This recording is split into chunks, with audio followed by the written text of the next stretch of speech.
Hey, Joyce here. Today I wanted to create a video about managing a team player. So as with all the profiles, the first thing you look at when you're managing someone is what motivates them. What motivates a team player? So unlike a charismatic leader or a knowledgeable achiever, they're not going to be as motivated by money as they are going to be motivated by serving you, being valuable on a team, being appreciated. It's people, people, people. So as you manage them, you really want to be acknowledging what they're doing, and you want to acknowledge it in detail. So not like, hey, you're doing such a great job, although that's important, but these are the things that you've had an impact on our team. This is how you have made a difference. That very detailed type of feedback is just keeps them very, very motivated. So what are they good at? Team players are really hard workers. So like a knowledgeable achiever, they can get a good amount of work done. They want to serve you. They're not very confrontational. They tend to get along with everyone. They're very warm. And so you can pair them with just about anyone. They're really good at working with difficult customers, customer service. They're really good at business development because they're great at building that rapport, making the new client or the prospect feel very taken care of. Not great at closing the deal, but really good at that nurturing and that development. And it's because they look at their clients and their customers as family. They look at everyone as potential family. They're great on a team because they will bring in social activities. They'll lighten the team up. They're like the glue. No matter what you do, it's great having at least one team player on your team. They're real game changers as far as the continuity of your team, the happiness of your team, just your team feeling appreciated. They're great. They're a great mix on a team. So what aren't they great at? They will, if you don't appreciate them, they'll get burnt out. Or they'll do so much to help everyone, and then they're out sick for 3 days. They push themselves beyond their limits. So when you're managing them, you really need to be watching for when you see that happening, when they're putting in too many hours, when they have too much on their plates, because what'll happen is the other swing, then they need to like kind of crash and burn and call in sick a lot. So you just need to be watching that for them.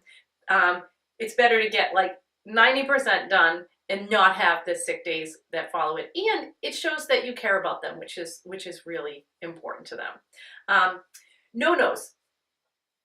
When you're managing a team player, you never want to say, hey, why don't you go sit in the desk way over there? They need the social stuff. They need to be on a team.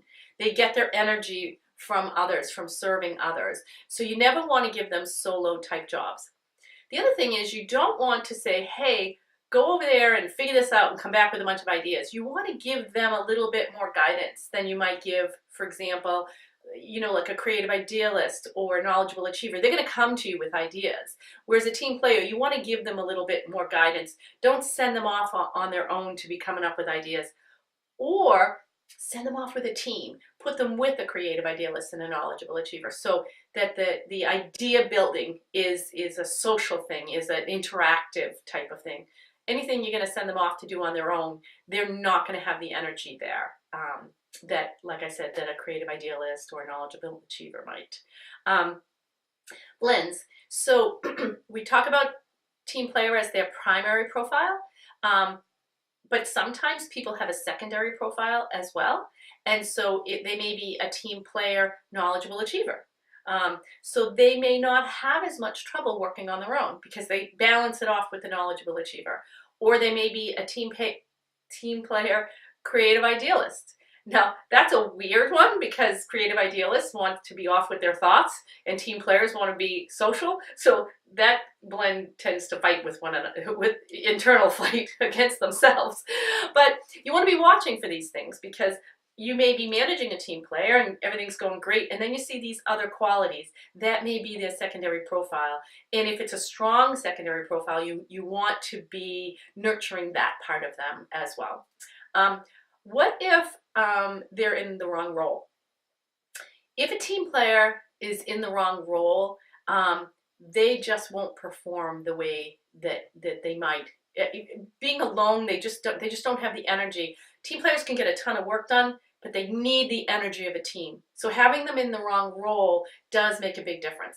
Um, you don't want them in a role where they have to negotiate price or change a deal, because they're always going to side with the client or the customer. They want everything to be equitable. They want everything to be fair. They always want to be meeting someone else's needs. So jobs where they're great at business development, but you don't want them being the closer, because it's harder for them to ask for the deal. Unlike a charismatic leader who could easily ask for the deal. So you need to, if they're in that kind of a role, you need to help them and coach them as far as, you know, bringing up a stronger energy in order to be able to close deals or negotiate price or whatever. Work environment. I keep saying the same things over and over. Make sure they're not working all by themselves. Make sure that they're in a pod or a group. Don't send them off on their own. They need the social element. You may also not want to have them too close to like the kitchen or the canteen. You don't want them to be too social, but they do need some social element to their job. And then finally, examples.